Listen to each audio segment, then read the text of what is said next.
Good evening, I am your host, Jack Remington of Jack Remington Political Analyst. It's always a great day to be an American. I'll start off with that. Today's video is the part 2 of a 3-part series detailing the tragedy of the George Floyd case that happened in South Minneapolis on May the 25th of last month. A quick recap of the part 1 video. We discussed the bad arrest of Mr. Floyd and the fallout of the destruction over 150 cities by the rioters and looters. We touched on the 4 social construct mechanisms that surfaced because of Ms. Darnell Williams' video she put on her social media platforms. We discussed the huge differences between the protesters and the criminals that are destroying America. And this is completely black and white. There's no gray with that. We saw President Trump tell the governors of the lawless blue states that President Trump would solve the rioting and looting problems for those weak blue state leaders and those city leaders that refuse to take action to protect American citizens.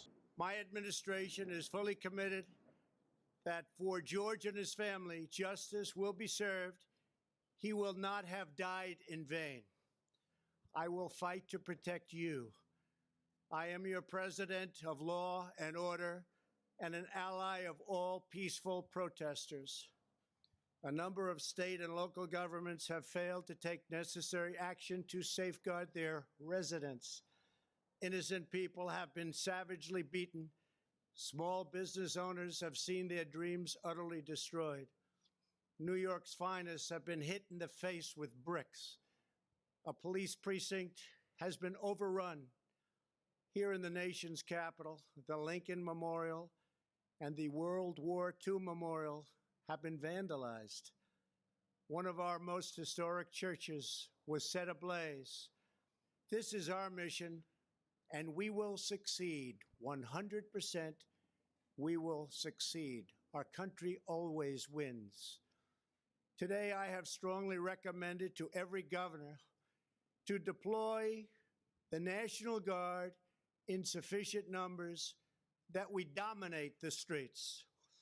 If a city or state refuses to take the actions that are necessary to defend the life and property of their residents, then I will deploy the United States military and quickly solve the problem for them. We also saw Minneapolis Democrat Mayor Jacob Frey decline the first offer of help from President Trump, then he lets his city's 3rd district precinct burn to the ground. The Minnesota governor had to step in and send in the Minnesota National Guard and throws Mayor Frey under the bus. And while doing so, the Minnesota governor thinks that we, the people, did not notice that. I also showed part of a previous video with Minnesota Senator Amy Klobuchar, who was involved with the tragic Tyresha Edwards case. And this is important as Senator Klobuchar is again come under fire because they're saying that she had a chance to fire Officer Chavin when she had the chance, but that's not really the case. Today's video, we find out more about the 4 officers involved with this George Floyd case. We also detail that database of all police actions which resulted in deaths in the state of Minnesota since the year 2000. So we're going to start with the officers of that fateful day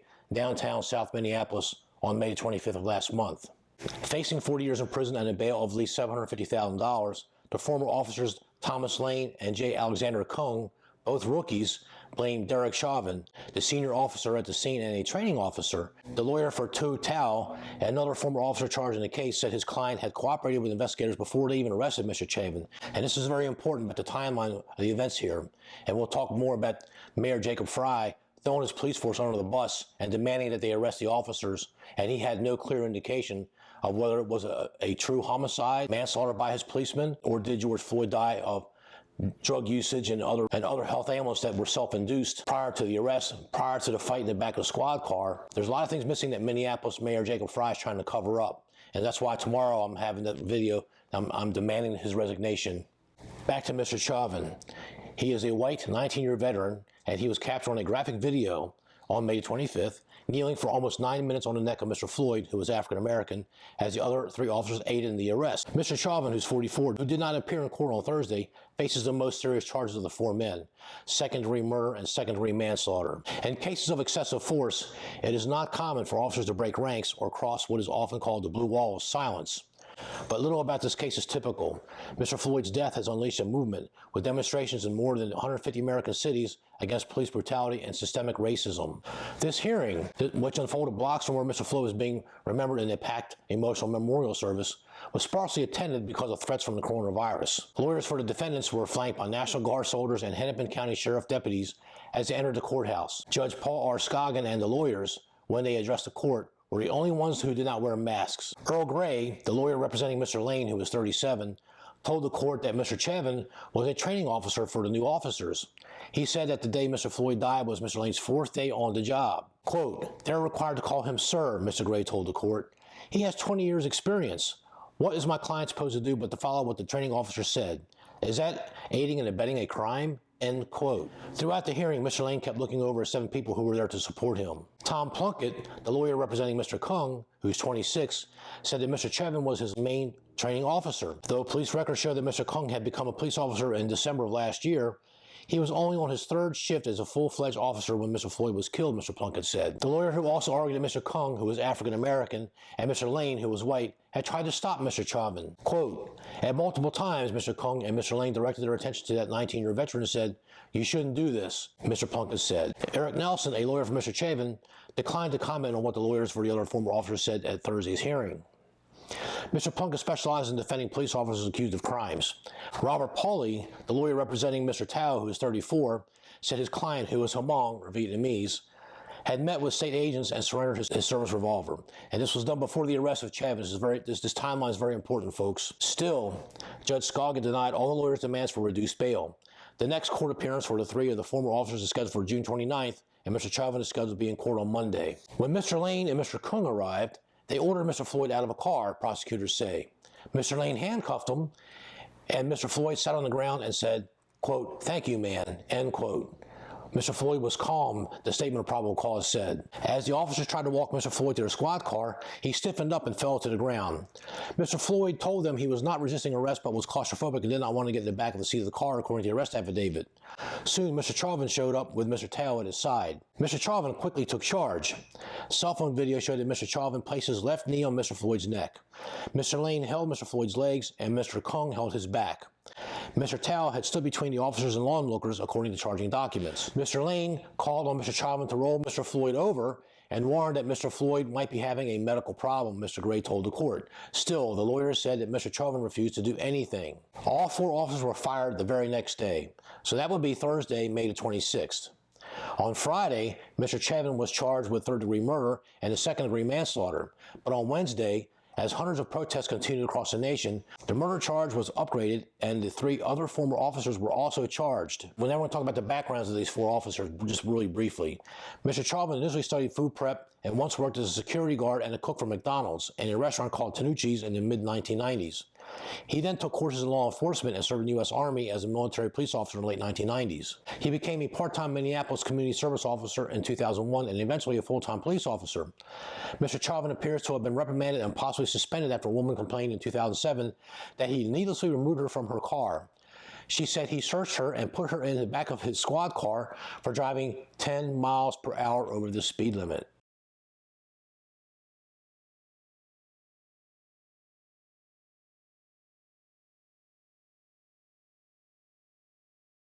Mr. Chavin was also subject of at least 16 other misconduct complaints over 2 decades. So now let's talk about Mr. Tao. He started community college, taking classes like police and community and minority groups to transcripts do show. After briefly working as a security guard, he dropped out of college at about the same time he was hired as a community service officer with the police in February of 2008. He was laid off during budget cuts in December of 2009, 3 days after becoming a full-fledged officer, but rehired in 2012. Over his career, Mr. Tao has faced at least 6 complaints.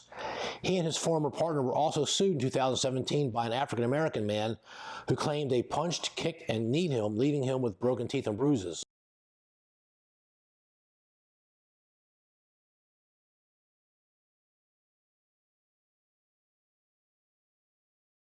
Now let's talk about Mr. Kung. He graduated from high school in 2012. After graduating in the summer of 2018, Mr. Kung got his law enforcement certificate. By this point, he was already working part-time as a community service officer for the Minneapolis police. He joined the police academy and became an officer in December of last year. There are no records of any complaints against him. Mr. Lane came to policing later in life. He did not graduate from high school, his personal files show. He later went on to get his GED. He worked a series of odd jobs from restaurant server to Home Depot sales associate to nightclub bouncer. He eventually went to Century College in 2016. Mr. Lane graduated from the University of Minnesota with a bachelor's degree in sociology of law, criminology, and deviance. Mr. Lane started working in the criminal justice system as assistant probation officer for juveniles and as a juvenile correctional officer.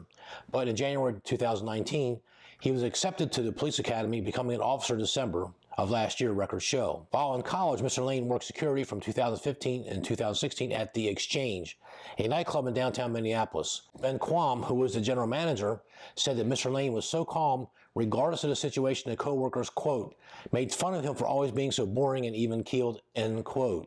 So now, I want to take this part of the video to talk about that Star Tribune interactive menu and website that has every police-involved death in Minnesota since the year 2000. I want to take this time to thank the 4 journalists that were the backbone of this project, and I want to thank them with all my heart.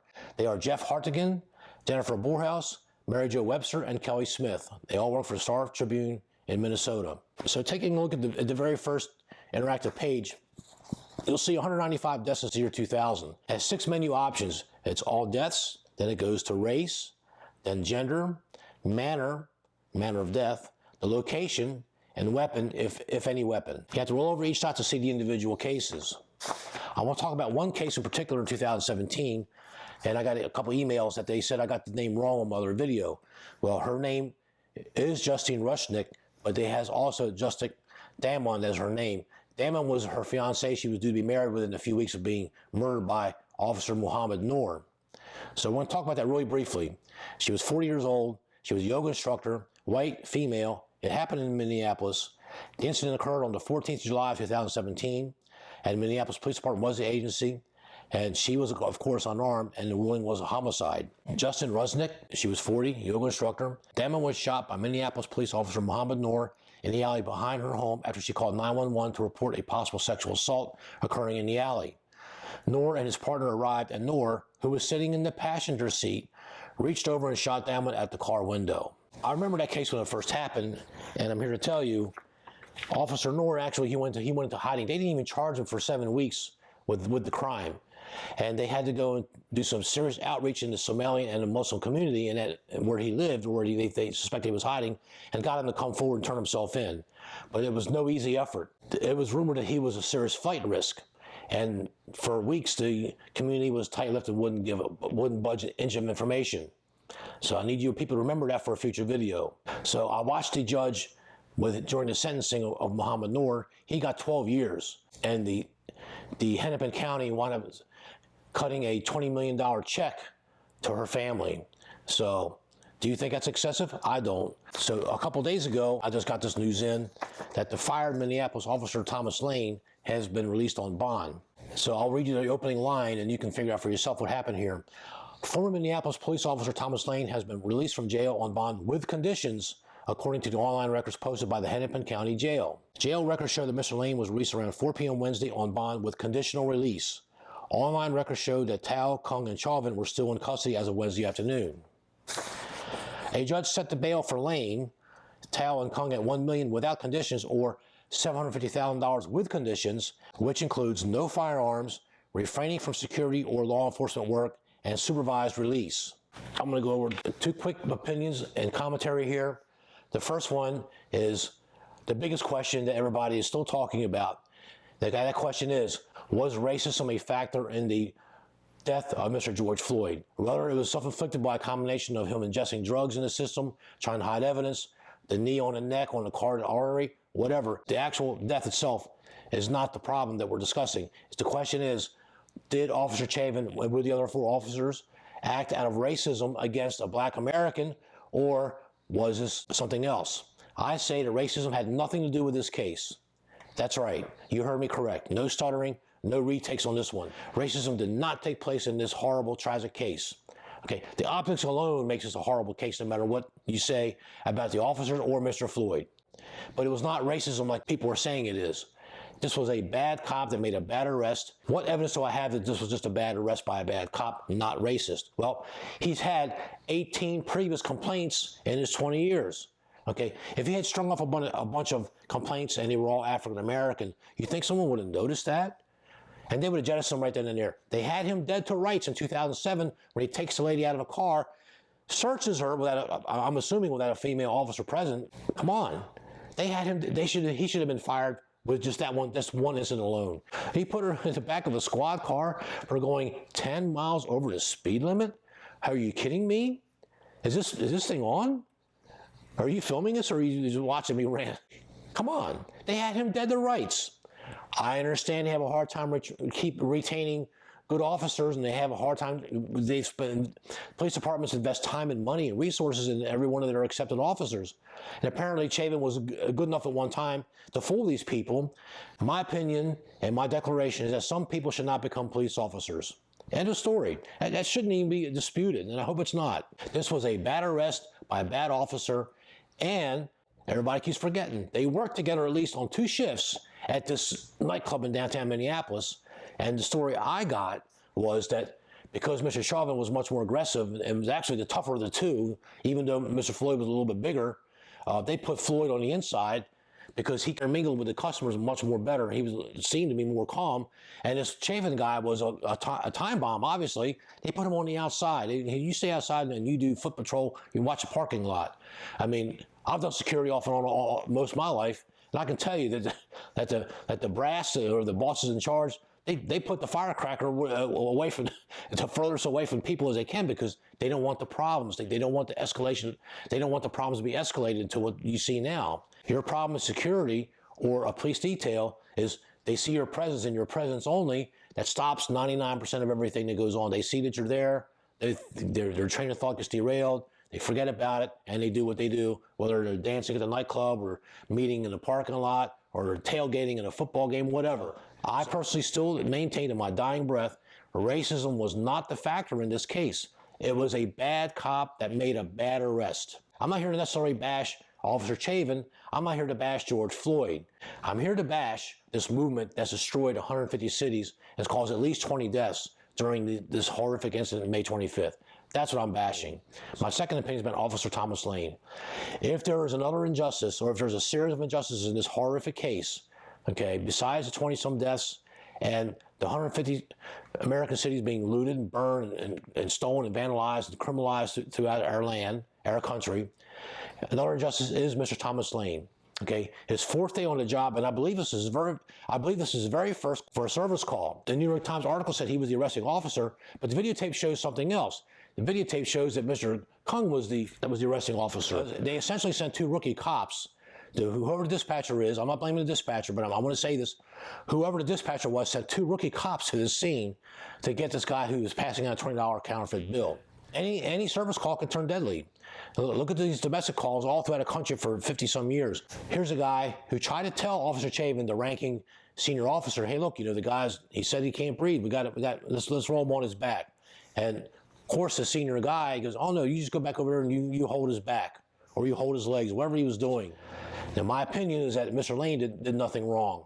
And I'm glad he got bailed out. I'm glad he has some supporters in that area of the country. He's going to need it. I mean, for him to serve, he's already served, almost 2 weeks in jail for something that he didn't really do. Now, they're trying to charge him with aiding and abetting of manslaughter of this Mr. George Floyd. I hope those charges don't stick. I hope they do not succumb to the mob mentality because they want blood from all 4 officers. So this is wrong. If there's a real injustice in this, it is Mr. Lane, who did not commit any crime at all. He has less culpability than Mr. George Floyd.